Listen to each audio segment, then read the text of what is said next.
Welcome to The Evidence-Based Marketer, a podcast focused on the science of marketing with a special emphasis on financial services. Whether you're looking to grow your business or provide a better client experience, we focus on how you can use data and research and time-tested strategies to be a more effective marketer. When it comes to branding, there are two examples to keep in mind. One is the Patagonian toothfish, and the other is Banana Republic. Hi, I'm William Chettle, Director of Experience and Engagement with Symmetry Partners, and I'm joined by my co-host.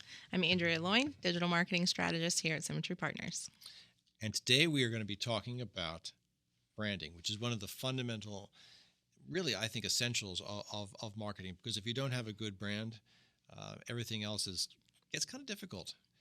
And when we think about brands, this whole toothfish and Banana Republic is really kind of an interesting dichotomy. So let's start with the toothfish. There's this fish that is absolutely delicious. And, the only people that were eating it were fishermen because it looks like a vampire eel. It's long and slithery and green, and it's got really sharp teeth. So you look at it, if you saw it in a grocery store, you're like, I'm not eating that. That looks scary. But it's really delicious. So what happened? It got rebranded, and it became Patagonian sea bass or Chilean sea bass. Chilean. And what's fascinating about this is as Chilean sea bass, it became so popular that actually now the toothfish is endangered, and they're having to put quotas on it. But this simple change of just changing the brand, changing the name, created a market where none had been before. Now, the counterexample is Banana Republic. So when Banana Republic started out in the 80s, they were focused primarily on Army Navy surplus from around the world. And if you went into one of their stores, they had Jeeps and they had grass huts and fake palm trees. And eventually they ran out of surplus, and they also found that people it was kind of a hot moment for a while, and then people didn't really want to look like they had served in the Colombian Army. And so they had a choice to make. Do we completely get rid of the name and any brand equity we've built up, or do we change our reality? And they went with the idea of changing the reality. And so now they make, moderately priced clothes for urban professionals. The name makes absolutely no sense, but they decided to keep it. And so I think when you're thinking about your brand, you kind of have these two sort of poles, as it were. One is, do I change the brand, or do I change the reality of my brand? Changing the reality of your brand is a lot harder than a new name. But if you've built up equity, if people know you for doing a certain something, it's probably going to make much more sense to go the Banana Republic route. Well, they kept the grass huts. They do have those in the stores, in the Banana Republic store still. Not in your finer metropolitan areas. Oh. I must not live there. Not in New York. Great. See, they changed their brand on me, and I didn't even know it. So the way we think about branding is really, there are a lot of models out there, but I've used for many years a 4-step model, which kind of breaks it down into the steps you need to take, and makes it, I think, a lot easier to think about it. And brands are a bit like hamsters. So hamsters typically live 3 years, maybe 5 years if you take really good care of your hamster. And I would say for a lot of times, at least your current identity probably has that kind of longevity for it. Now, there are lots of exceptions, et cetera, but every couple of years, you should at least look at your brand and think, okay, could it be refreshed? Could it be tweaked? Anything I could enhance? Because you don't want to have a really old hamster on your hands. And the first part of a brand strategy, the most important one, is actually having a brand strategy. Yes, it's very important to not just say, oh, I like these colors and they should be my brand. You should have a strategy behind what you've chosen, your logo, and make sure that you're not just putting a brand out there in the world, that you have a whole slew of things behind it to make that brand stand out. So brings to mind for me is Tesla. So growing up, when I saw a Tesla, because they weren't everywhere. When I saw a Tesla, I assumed somebody had a lot of money or somebody had a lot of pull. And it was done on purpose when they created the Tesla brand. You had to pay $5,000 to test drive a Tesla, and people were paying that. You'd have to wait, and even today, you still have to wait a year or two to get your Tesla. So you had to get on a waiting list to get a Tesla. And the funny thing about this is Tesla was able to do that with spending $0 on advertising, not just half of an advertising budget.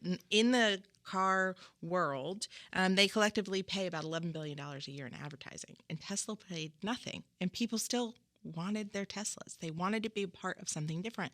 And what drove that was, well, Elon Musk and their social media strategy. They had a strategy for their brand of go out there in the world and show what it's all about. Show that it's green and it's environmentally friendly. And he was putting the patents out for the car before he even had created them, because he wanted the environmentally sustainable products to come out, and people knew that. So whether you were going to buy a Tesla because you were an environmentally friendly person or because you'd heard all of this hype around Tesla, people were doing it. And still today, they have created some, more economical versions of their cars. So you see them more often, but even things down to like their charging stations, having the giant Tesla logo on their charging stations, that doesn't cost them anything. And yet their logo's out there. They're still not paying anything on advertising for Tesla. They're sitting in malls. You'll see a Tesla dealer might be in a mall, and it's because he doesn't want to just have a dealership out there, a random dealership, but you can go see them on display in places you're already going to be. So they don't have to pay for advertising. You're walking right by a few Teslas and you're going to go, oh, Tesla. So just because you have a brand, you want to market that brand. You want to market it as a whole. You want to market yourself and everything behind that brand. So having a strategy behind how you're going to do that is huge in my brain. You don't have to spend a lot of money if you can put your brand out there in the world and people can understand who you are and what you're doing. Yeah, and the key thing to ask, if you really want to sort of boil it all down, is really answer two questions. What is the promise of my brand, and what is the personality? And this is really fundamental, because if you get the answers to these right, it will drive all the other steps of the branding process. So the promise is, what can people expect from your company? And personality is, how is it delivered? So, for example, Google's promise is fast and reliable, and their personality, they're a little bit playful with that. At Symmetry, our promise is evidence-based solutions, and our personality is expertise with authority. And it has to be right for you. It has to be right for your clients. But understanding these two fundamental things, and behind that, the why are you even doing what you do? I think that's the point a lot of people miss. I'm a Simon Sinek nerd, and he has the golden circle, and he talks about the importance of your why. Most of what he does now is based on knowing your why. And very few organizations can tell you why they're doing what they're doing, and they can tell you what they're selling. They can tell you, who they're trying to get to, but very few can tell you why they're doing it. And that's so very important, that you and everyone in your industry, in your company, should be able to say why you're doing what you're doing and start your brand around that why, or else you're not real sure where you're going with it. Yeah, if you want to stump a lot of people, ask them what business they're in. Right. Very few people can actually answer that question. But if you know your why, then you can figure out what's your promise. What are we actually going to deliver to clients? And then the personality is, how do we want to do it? Now, once you've got all that in place, step 2 of this branding process is creating a brand mark. And this is thinking about it's not just your logo, it's your larger kind of corporate identity. Will there be a tagline? What colors do you want to use, and things like that? And we've seen lots of great logos out there, lots of logos that are not so good. And you'd be actually surprised how some companies have changed over time. It's worth looking at what Apple had back in the 70s. It's really a logo that would not have allowed them to become one of the largest companies in the world. It's Isaac Newton under a tree. It looks like it was drawn by some high schooler who's watched too much Lord of the Rings, and probably was, actually. And yet they went from there and evolved the Apple, which has changed a bit over the years. Its colors have changed, but the basic shape and et cetera has stayed the same. So they've always had that kind of consistent through line, and I think that's something that's really important. If they'd done away with the apple entirely, it might have been confusing. I used to work for Prudential Financial, and they've always had the Rock of Gibraltar. Now, when they first started out more than 100 years ago, their tagline on the rock was ages 1 through 70, both sexes. Yeah, that wouldn't fly today. So it's like, okay, so most people are living past 70, so what about that? And anyway, but they always had the Rock of Gibraltar, and it's gone through a lot of iterations, but that has been their consistent tagline or visual identity. Now, we talked earlier in our previous podcast about Coke and Pepsi and about how Pepsi's changed every 5 or 10 years, and Coke has not. But what Coke has been very clever about is what they've surrounded their logo with. And so they've been able to do all kinds of updates by surrounding their logo with polar bears or Santa Claus and things like that, by keeping the essential logo the same. Well, so I'm a mom, and so the logo that always gets me is Target. So it's the story behind the logo for Target is kind of funny because they weren't originally going to go with the bullseye. They were just going to go with Target. And someone in their marketing team recommended they do the bullseye. They were hesitant. They weren't sure they wanted to go that route, but they went that route. And how many of us driving down the road sees the red bullseye and goes, there's Target. A lot of their signs on the highway don't even say Target. It's just the red bullseye. And they almost didn't go with that mark. But, as a mom, if I see a Target, I'm probably going to stop. And it's like the Nike swoosh as well, right? Just one of these things that is very iconic. Now, chances are, for most of us in our businesses, we're not going to have anything as iconic as that, and we're not going to be able to spend the money, frankly, to get something that iconic. But it is worth thinking about the fonts you use. There's a whole psychology of fonts. There's a psychology of colors. I for example, in the West, red is the color of loss. Now, in China, it's prosperity. But if I was starting a financial firm in the United States, I would probably stay away from red. If I was starting any firm in China, I would stay away from white because white is the color of death. And so you need to be sensitive to the message you're trying to convey and the audience you're focusing in on. I was talking to an advisor a few years ago, and he said, I've just redone my website. I really love the color orange. My kids are crazy about Halloween, and I also went to UVA, and their team is the Orangemen. So I've created this website that is very orange. And I went to his website, and it was extremely orange. And I asked him a simple question, which is, who do you work with? And he said, widows. And chances are that you could probably find better colors that would resonate a lot more with widows than orange. And the challenge was he was making it about himself as opposed to what was going to resonate with his clients. And I think that's the key thing. So, we could spend a whole episode on fonts. We could spend a whole episode on colors. Maybe we will in the future. But moving along to the next point, the step 3 of the 4 steps is brand architecture. And if we were going to be branding and nerds here, we would do a deep dive and we'd talk about pillars and we'd talk about a whole bunch of things. But really simply put, brand architecture is just how people experience your products and services and making really clear what you offer.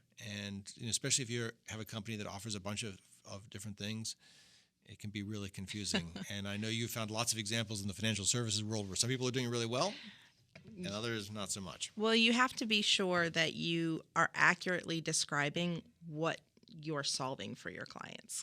You can say, I have these products and I focus on this, but you really want to hone in on the problem or the solution that you have for that problem for your clients. Financial advisors tend to want to say, they can put you in a 401k or your IRAs are doing great, or, hey, let me tell you about this Roth IRA, but they don't say, hey, let's talk about why you need these things. It can be hard to pick a financial advisor out of the sea of financial advisors when they all say the same thing. Right. Do I need a 401k or do I need a retirement solution? Right. Do I need to put my kid through college or do I need a 403b? Right. Yep. Yeah. And, it's funny because when my brother was going to college, my mom started Googling, what do we do? How do we handle this? And she actually picked an advisor whose son went to bear with me, Wharton Business School, all three, went to undergrad, then went to Wharton Business School and she took out a bunch of loans, and she became a financial advisor because she took out all the wrong loans and she had no one to help her. And she wanted to figure out, how do I keep other moms from going through this? So she was a mom who had been through that. And her website very much put that on the front page. I'm a mom. I've done this. I've been through this. So now I need to help other people. And that is why my mom chose her. Not because she had the product that she needed or she had all the right answers, but she'd been through it before as well. So it helped her to choose. And she chose because that was very apparent on her website. So she made it clear. She articulated what she needed about it. She didn't use jargon. And I think that's really critical, is that so often across industries we see a lot of jargon, and chances are, unless you're marketing to engineers or very, very specific audiences, most people aren't going to understand the jargon. So if your clients are ordinary civilians, the chances are, you should probably use words that connect with them and focus not on the product. I think this is where people make so many mistakes. Unless you have a business where the product is everything, you make pizza.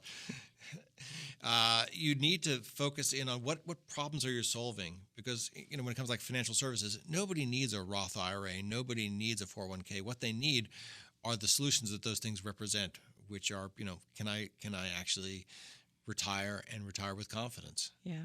And I think this is where a lot of people make, unfortunately, the mistake and focus in on products. But even think about cars. A car seems like a product, but why are people buying a car? And the needs may be very different. It might be to take the kids to school. It might be for camping and family vacations. It might be just I want something reliable to commute with. It might be because I want to impress people with my sports car. But those are the needs behind the product. Well, I think the car industry has started to see that, right? You see that in their ads. So a minivan ad is going to focus more towards a mom or taking her kids to a sporting event, and they've put emotion behind it. And that sports car ad is going to focus on the gentleman who's trying to impress the ladies. So they're starting to see that they're not just selling a product; they're actually selling the experience behind it. Mm-hmm. Yeah, and I think we'll have other podcasts on experience, but at the base, what you really are talking about is what experience are you providing, and the more that you can connect from an emotional standpoint with folks through your brand architecture, the better. So the fourth step, and then the fourth and final step, so we've covered step one, again, is have a brand strategy, and that's your promise and personality and understanding your why. Step two is your brand mark. That's your logo and any kind of colors and taglines, et cetera, you use. Step three is brand architecture. How do people engage with your products and services? And the fourth one, and this is where people often jump straight to, forgetting all the other three, is brand messaging and marketing. And this is simply, how do you take all this, your promise, your personality, your architecture, et cetera, and communicate it in a way that's going to resonate with clients and prospective clients? And a great tool for this is a word cloud. Now, Wordle.net has them. A lot of other providers are available online. Just search word cloud and you'll find them.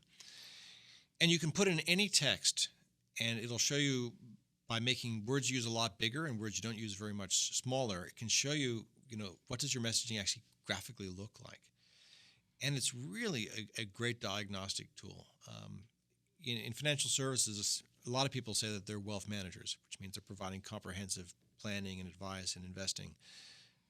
Realistically, only about 6% are actually doing this. And if you go to a lot of advisor websites, they're all saying they're wealth managers, but most are not actually true wealth managers. And I went to two advisors' websites, both saying they're wealth managers, did a Wordle, and on one, all the words that were popping out were things like investments and portfolio and finances. Products. Mm-hmm. And the other, it was about planning and family and solutions and care and relationships. So really clear just by looking at that which one was the true wealth manager. Now, another example, I was in San Diego for a wedding, and because I'm a marketing nerd, with some time on my hand, I was curious, would this apply to wedding planners? And so I went to Yelp and I looked at who was the top-rated wedding planner in San Diego and who was the bottom-rated wedding planner. Of course you did. Because that's what you do when you're in a wedding in San Diego with time on your hands.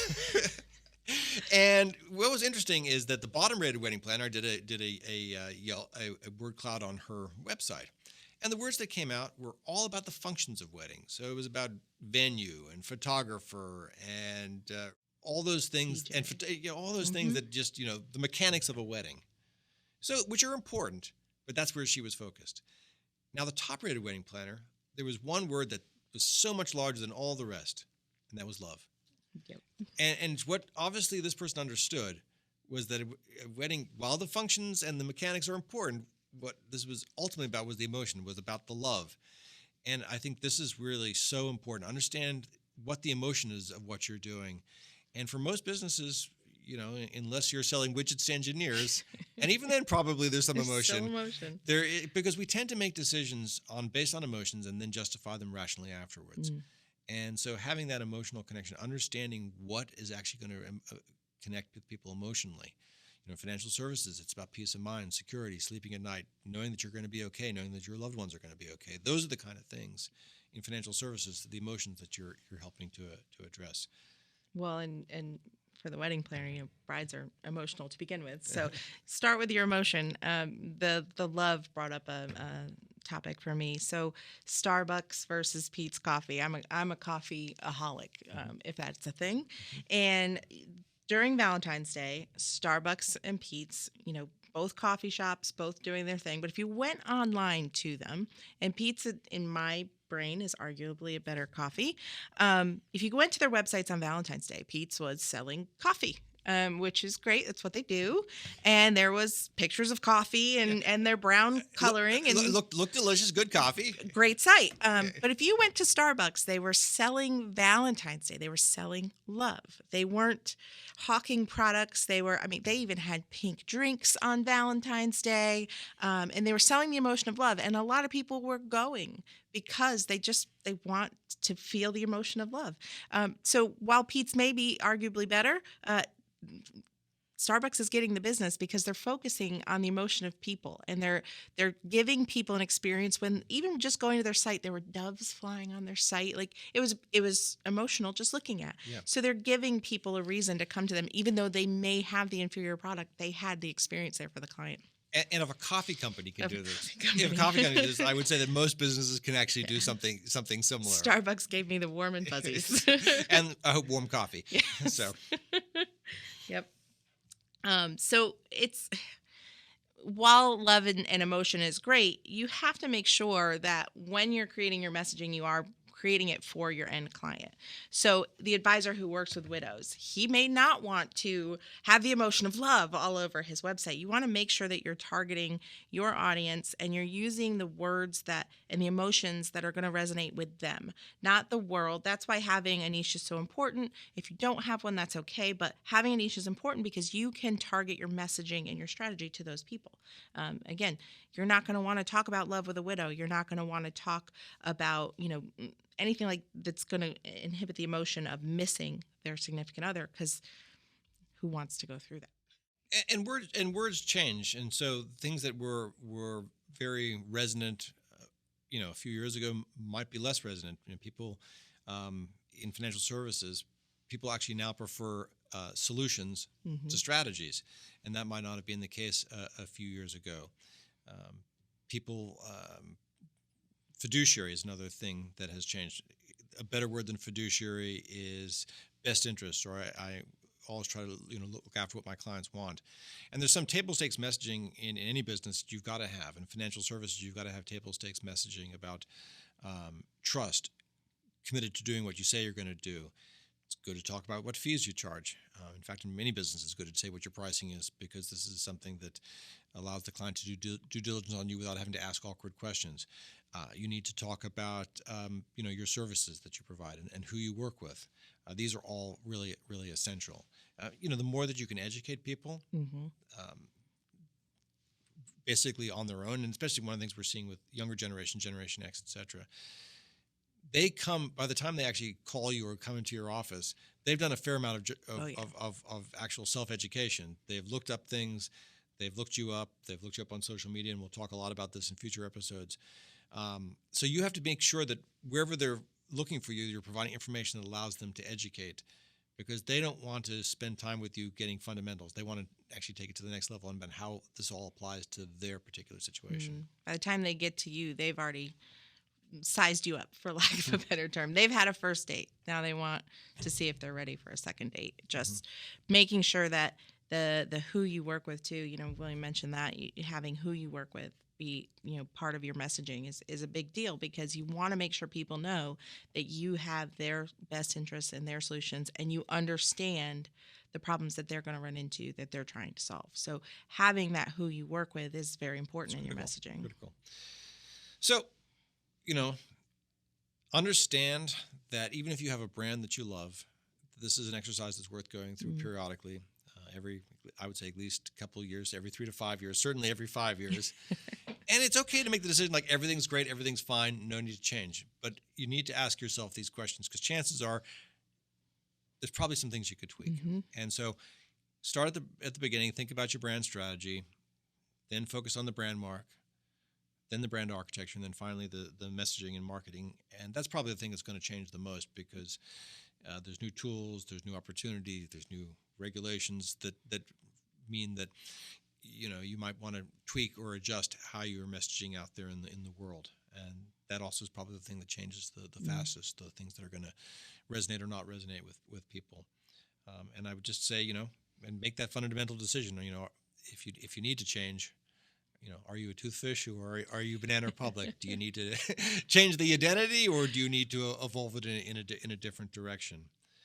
But it's really important, because without a good brand, there's all kinds of research on the power of a good brand to actually generate results and sales. Firms that have a strong brand, that are committed to branding, have done significantly better than firms that don't overall. And so this is something that's important. And there are literally millions of brands out there, and so finding ways to stand out, be identifiable, being memorable, it's really critical in pretty much any industry. That's true. On our next episode, we're going to discuss digital marketing and does it grow your business. We're going to take a look at some of those web properties and how you can really hone in on your digital ecosystem and making it work for you and grow your business. Because while, marketing is still creative, digital has come along and given us all kinds of tools that we can take a look at and, see how we put it together in a digital ecosystem. Thank you for joining us. For more information and past episodes of The Evidence-Based Marketer, visit our website at theevidencebasedmarketer.com. Thanks so much. Symmetry Partners LLC is an investment advisory firm registered with the Securities and Exchange Commission. The firm only transacts business in states where it is properly registered, excluded or exempted from registration requirements. No one should assume that future performance of any specific investment strategy, product, or non-investment related content made reference to directly or indirectly in this material will be profitable. As with any investment strategy, there is the possibility of profitability as well as loss. Due to various factors, including changing market conditions and/or applicable laws, the content may not be reflective of current opinions or positions. Please note the material is provided for educational and background use only. Moreover, you should not assume that any discussion or information contained in this material serves as the receipt of or as a substitute for personalized investment advice. Please note that nothing either stated or implied on this podcast is intended to be compliance or legal advice regarding your marketing program.